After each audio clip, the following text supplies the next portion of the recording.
Pesa entre 1.300 y 1.400 gramos. No puede sentir dolor. Su porcentaje de agua es del 78%. Transmite información a una velocidad de 120 metros por segundo y es el órgano más rápido del cuerpo humano. Aunque representa tan solo el 2% del peso corporal, recibe el 15% del gasto cardíaco, el 20% del consumo total de oxígeno y utiliza el 25% de la glucosa de nuestro cuerpo. Hablamos del cerebro humano, que contiene un promedio de 100.000 millones de neuronas, lo que permite que de promedio una persona procese 70.000 pensamientos cada día. Pero sobre este extraordinario y aún desconocido órgano circulan muchos mitos. Popularmente se dice que solo usamos el 10% de nuestro cerebro. Pero lo cierto es que los escáneres han demostrado que hay ciertas tareas que implican el uso de prácticamente la totalidad de su masa. Aunque hay quien asegura lo contrario, en cuestiones neurológicas, el cerebro femenino y el masculino son prácticamente idénticos. Tampoco es cierto que perdamos potencial cerebral a partir de los 40. Simplemente con la edad cambian las capacidades. Y por cierto, el cerebro nos proporciona más de los clásicos 5 sentidos.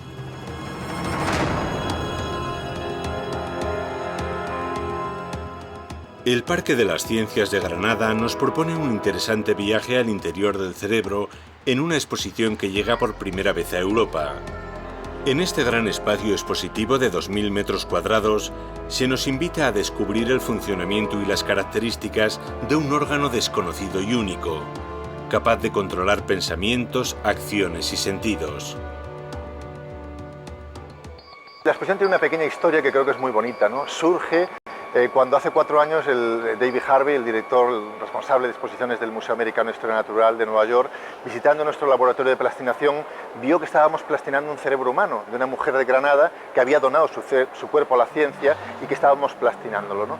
Y dijo, ¿por qué no nos cedéis este cerebro para la próxima exposición que vamos a hacer? Bueno, y ahí empezó toda nuestra colaboración entre este museo mítico, ¿no?, americano y el Parque de las Ciencias, y este cerebro humano finalmente se plastinó, fue a Nueva York, de Nueva York fue a Guangdong, a China, ha sido visitada la exposición por más de 1 millón de personas y ahora ha vuelto a Granada y a partir de Granada pues inicia su recorrido por Europa. Por lo tanto creo que es una historia bonita, digamos que une emociones con cerebro y que lo que pretende en definitiva es eso, que hacer posible una exposición para que acerque la ciencia, la neurología a todos los ciudadanos. La exposición se enmarca dentro de las actividades que el Parque de las Ciencias organiza con motivo de la declaración del año 2012 por el Parlamento como Año de la Neurociencia en España. Esta exposición trata de un lugar asombroso en el que suceden cosas asombrosas, ¿no?, que es el cerebro humano. Es un órgano, el órgano más complejo que existe, en el que reside la inteligencia, pero también las emociones y toda una serie de secretos que vamos a intentar ayudar a desvelar con esta muestra, que es una coproducción entre el Museo Americano de Historia Natural de Nueva York, el Guangdong Science Center de China y el Parque de las Ciencias de Granada. Al espacio expositivo da paso la instalación Manojo de Nervios, del artista madrileño Daniel Canogar. Llegamos al área de audiovisual teatro, donde se presentan los movimientos y emociones de una estudiante de danza y el que podría ser su cerebro. Ambos están sincronizados para poder comprobar qué zonas intervienen en cada momento durante una audición, que suponen una combinación de concentración, equilibrio, memoria y también nerviosismo. Aquí tenemos este personaje tan atractivo que de alguna manera nos representa la proporción que en el cerebro ocupan esas terminales en el tacto, ¿no? Todos los terminales nerviosas no están distribuidas de la misma manera en el cerebro, es algo que está descubriendo la ciencia recientemente y aquí vemos un poco cómo esa distribución no es homogénea, ¿no? Parece una locura, pero el cerebro es capaz de reconocer el cuadro de la Mona Lisa, elaborado con 1.500 bobinas de hilo de colores seleccionados estratégicamente y girado al revés. Percibimos el mundo a través de los sentidos. El cuerpo humano tiene infinidad de sensores distribuidos por todo el organismo para poder percibir determinados tipos de sensaciones, del gusto, de la vista, del oído, y en el cerebro se interpreta toda esa realidad. En el caso de la vista, las ondas electromagnéticas impresionan unas células especiales en la retina que transforman esas ondas en impulsos nerviosos que llegan al cerebro, y el cerebro es el responsable de interpretar la visión que tenemos. Pero no interpreta una visión global, de manera que lo que llega al cerebro son determinadas parcialidades de la realidad, en circuitos determinados establecidos desde que tenemos las primeras experiencias de la visión. De manera que no es nada extraño decir que aprendemos a ver de la misma forma que aprendemos a oír. Desde el principio las neuronas se tienen que estimular aprendiendo determinados circuitos, de manera que nos llevan una experiencia determinada.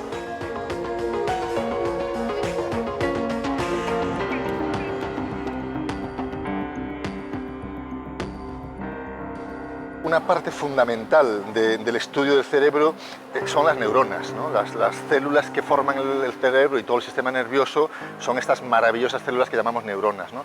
Que en el ser humano pues hay cientos de miles de millones, ¿no?, de neuronas, y que además son muy plásticas, son muy activas y se comunican a grandes velocidades a través de impulsos eléctricos, ¿no?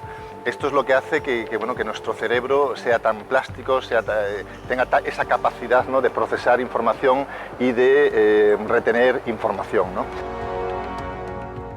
Todos los animales, desde las formas de vida más simples hasta las más complejas, poseen unas estructuras nerviosas que los relacionan con el medio para desplazarse, buscar alimento y realizar todas las funciones necesarias para vivir. Y eso lo podemos ver en la evolución del cerebro. De hecho, aquí tenemos un cerebro humano descompuesto en cuatro trozos, donde cada uno de ellos forma parte de un episodio evolutivo de los seres humanos. Los primeros organismos, hablamos de organismos del Cámbrico, de hace 500, 600 millones de años, no tenían un cerebro organizado, tenían unos sensores distribuidos por toda su superficie, capaces de captar pequeñas sensaciones. A partir de los peces, pero donde se pone de manifiesto mejor los reptiles, aparece ya un pequeño cerebro que es capaz de interpretar la realidad.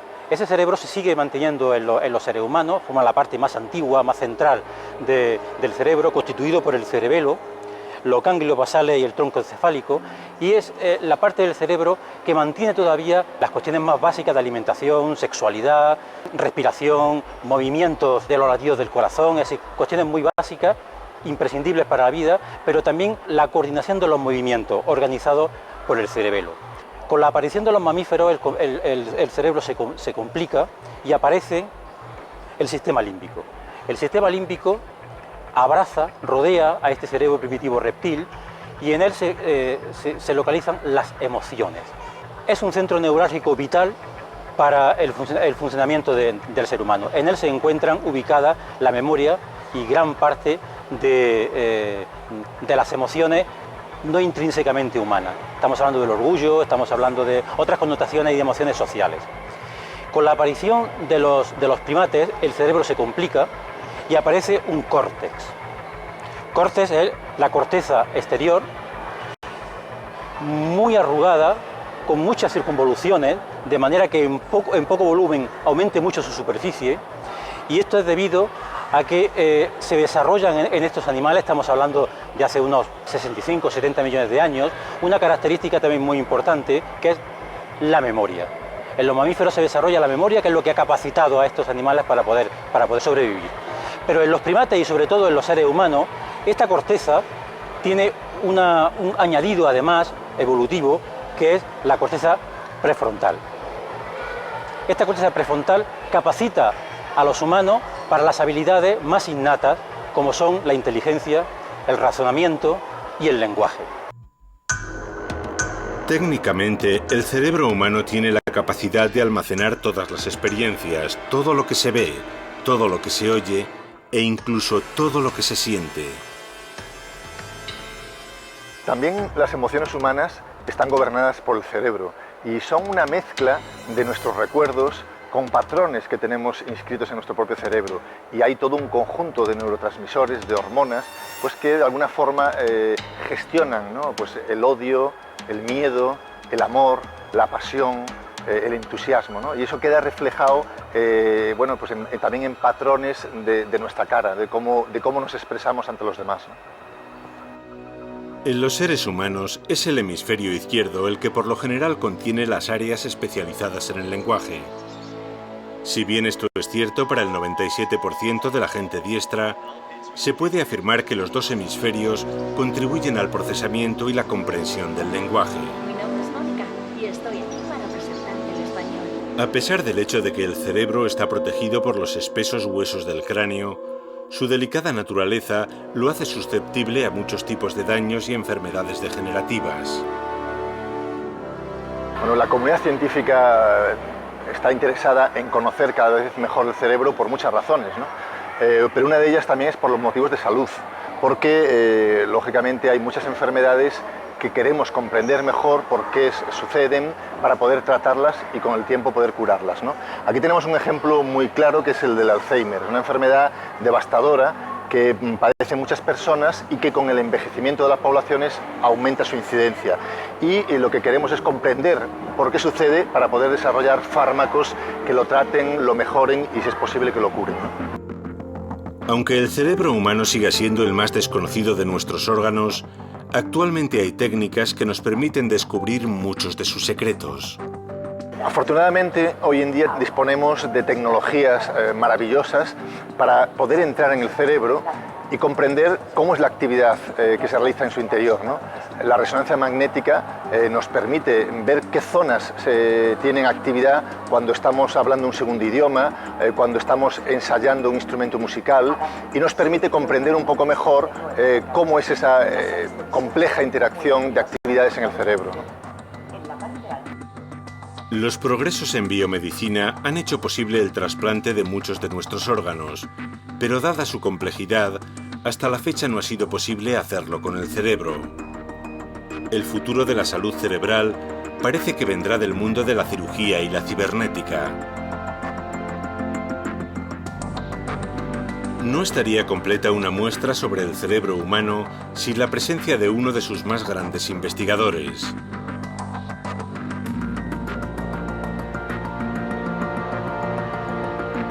Un lugar emblemático en la vida de don Santiago Ramón y Cajal fue la Academia Nacional de Medicina, situada en el número 12 de la madrileña calle de Arrieta.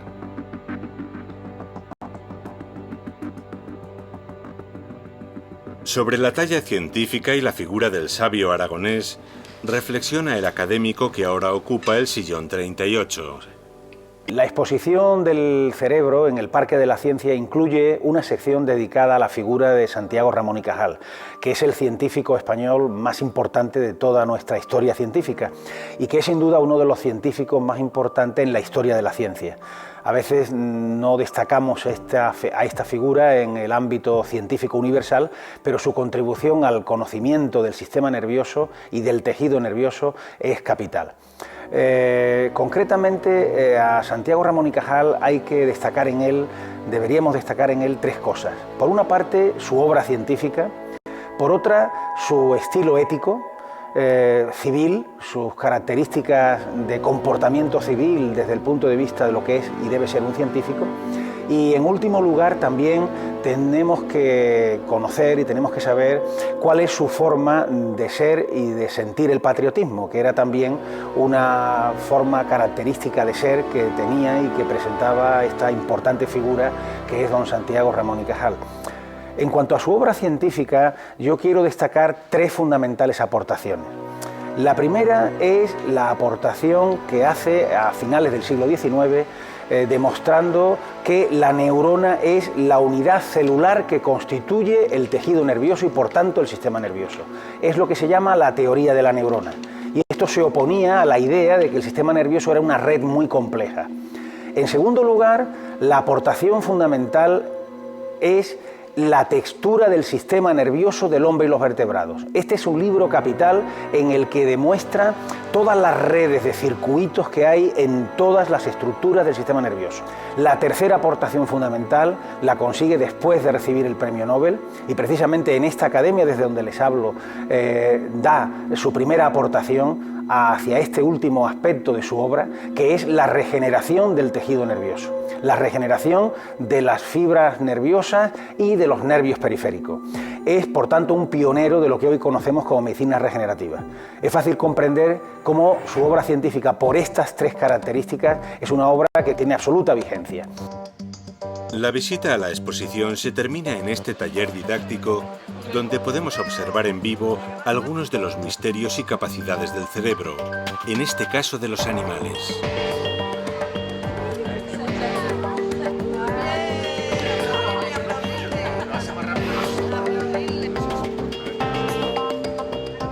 La exposición tiene algo muy interesante. Pretendemos que las personas participen e interactúen con todo este tipo de experiencias para que comprendan mejor algunas de las cuestiones que se plantean, ¿no? En este caso, por ejemplo, es un módulo interactivo en el que le proponemos a las personas el reto de hacer una actividad rutinaria, como es la de dibujar una estrella, pero poniendo un espejo delante, y por lo tanto cambiamos uno de los patrones de los ejes, ¿no? Y vemos lo difícil que es, ¿no? Por lo tanto, así las personas pueden comprender mejor la propuesta que estamos haciendo, ¿no? Aquí finaliza este viaje al cerebro, ese órgano extraordinario que nos permite pensar que pensamos.